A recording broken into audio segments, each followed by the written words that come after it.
Shabbat Shalom a todos. El día de hoy nos corresponde estudiar la séptima aliyá de la Parashá Vayejí, para lo cual vamos a estar analizando algunos versículos que nos presenta esta aliyá. Vamos a comenzar con el capítulo 50, versículo 21, que nos dice: Por eso ahora no teman, yo los sustentaré a ustedes y a sus hijos. Así fue como los consoló y les habló al corazón.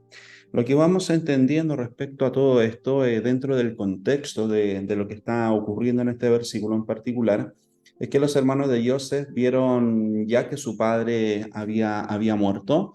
Por lo tanto, ellos tuvieron la impresión prácticamente de que la actitud de Joseph iba a cambiar, iba a ser diferente a la que era cuando su padre estaba vivo.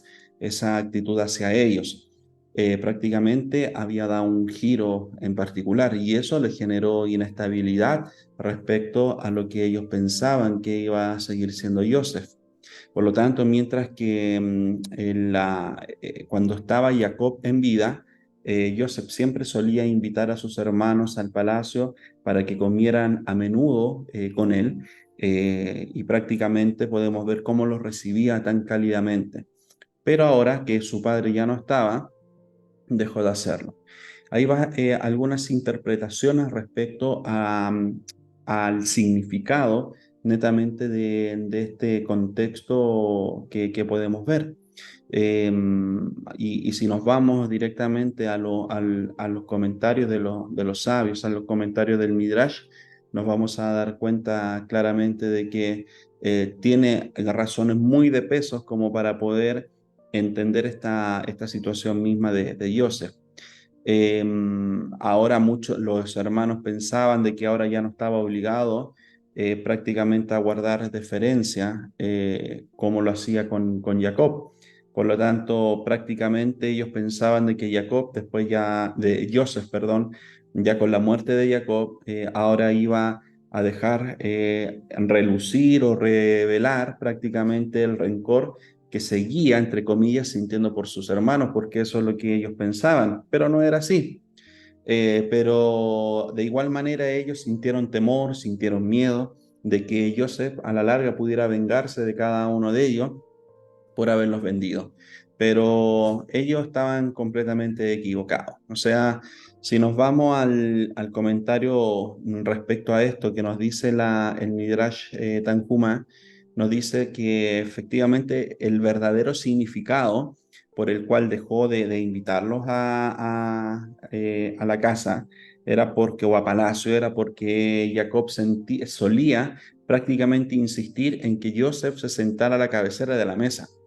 Pero ahora, como Joseph no tenía, digamos, esa instrucción de su padre, claramente le incomodaba tener precedencia ante Rubén y Yehudá.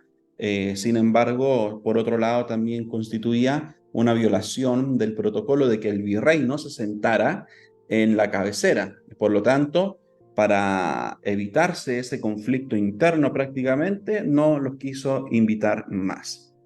Eh, También el Gurarié nos dice de que hay otra posibilidad respecto a esta actitud, y es que Joseph sabía que al fallecer Jacob se corría un grave peligro de que pudiera comenzar una persecución egipcia en cualquier momento, y una forma de provocarla era si los egipcios sospechaban de que los judíos querían tomar posesiones o querían tomar autoridad o influencia, poder, para evitar que los egipcios prácticamente pensaran o abrigaran ese tipo de pensamiento. Joseph deja de invitar a sus hermanos al palacio. Por lo tanto, también tenemos un comentario del Rabbi Hirsch que señala que después de que fallecen los padres, con lo cual deja de constituir como el centro de atención de la familia, resulta tristemente de que los hijos se reúnan en forma menos frecuente, inclusive se distancian entre sí. Y eso fue prácticamente lo que ocurrió tras la muerte de Jacob. Pero ahí los hermanos lo interpretaron como un presagio de que algo siniestro podría ocurrir. Ya más adelante nos encontramos con Bereshit en el capítulo 50, versículos 22 y 23, que nos dice: y habitó Joseph en Egipto, él y la familia de su padre, y vivió Joseph 110 años, y vio Joseph a través de Efraín 3 generaciones, hasta los hijos de Magir, hijo de Manashe, fueron criados en las rodillas de Joseph. Suena bien interesante el concepto mismo de las 3 generaciones. Y acá también vemos, si bien Joseph fue el primero de los hermanos en morir, llegó a conocer a los hijos, a los nietos y así también a los bisnietos de Efraín. Se dice que los hijos de Mejir fueron prácticamente contemporáneos a Moshe. Ahí lo pueden profundizar netamente en Bereshit, capítulo 26, versículo 29. Y que estos pretendían que a la 4 generación que Dios había prometido, o más bien dicho, ellos pertenecían a esta 4 generación que Dios había prometido liberar de Egipto. Eso lo pueden ver en el capítulo 15, versículo 16. Y en su infancia ellos habían visto a Joseph y el más insigne exponente de su generación. Y en su vejez incluso llegaron a entrar a Eretz Israel. Y además esta última aliyá nos da señales directamente de la redención. Y si nos basamos en algunos comentarios relacionados a esto que están basados en el Mizrahi, podemos entender de que Joseph reveló a sus hermanos una señal secreta de la redención de Jacob, que Jacob prácticamente le había confiado en sus últimos instantes de vida. Llegará un día, a Jacob se le impidió decir cuándo exactamente, pero en que vendrá un redentor para liberar a los judíos esclavizados en Egipto.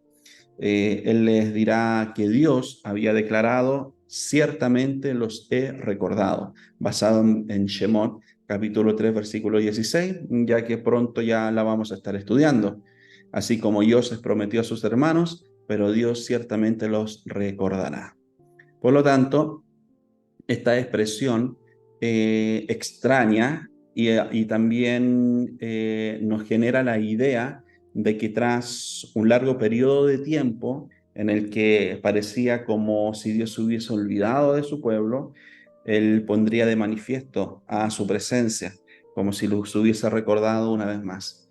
De cierta manera podríamos entenderlo como una especie de contraseña que fue transmitida directamente a los líderes del pueblo, y cuando vino Moshe y pronunció estas palabras, supieron que en efecto estaba hablando en el nombre de Dios.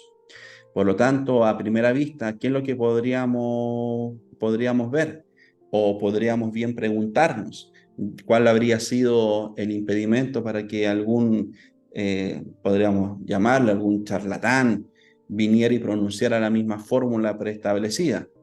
Pero la profecía por sí misma, por su misma naturaleza, es algo que trasciende completamente la lógica. Entonces, en efecto, nadie excepto Moshe usó jamás esta expresión.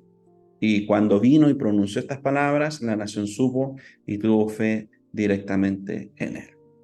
Por lo tanto, el libro de Bereshit culmina con un tono de consuelo para nuestro pueblo, porque la presencia del féretro de Joseph en Egipto prácticamente simboliza de que su espíritu permanecía con ellos durante esa larga y también esa ardua prueba que está viviendo el pueblo.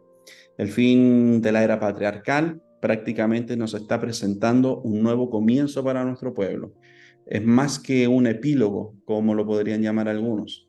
Y es acá en donde podemos ver de que el núcleo de esta futura nación de sacerdotes prácticamente estaba firmemente asentada y surgiría del periodo tanto de sufrimiento, de tribulación, que se avecinaba a paso agigantado, dotado de una fuerza espiritual que habría de perdurar por toda la eternidad, basado en lo que nos dice el Rabbi Munk. Por lo tanto, toda esta paracha en particular nos ayuda a entender de que si bien al pueblo se le avecinaba algo sumamente complejo, una prueba muy grave, que iba a llevarlos al límite, aún así también podemos ver de que se habla de una buena noticia, de un consuelo, sobre todo cuál va a ser el final de nuestro pueblo y de nuestra tierra. Así que el Eterno les siga bendiciendo a cada uno de ustedes y espero de que estas cortas palabras basado en la aliyá número 7 de Vallejí haya podido ser de bendición para cada uno de ustedes.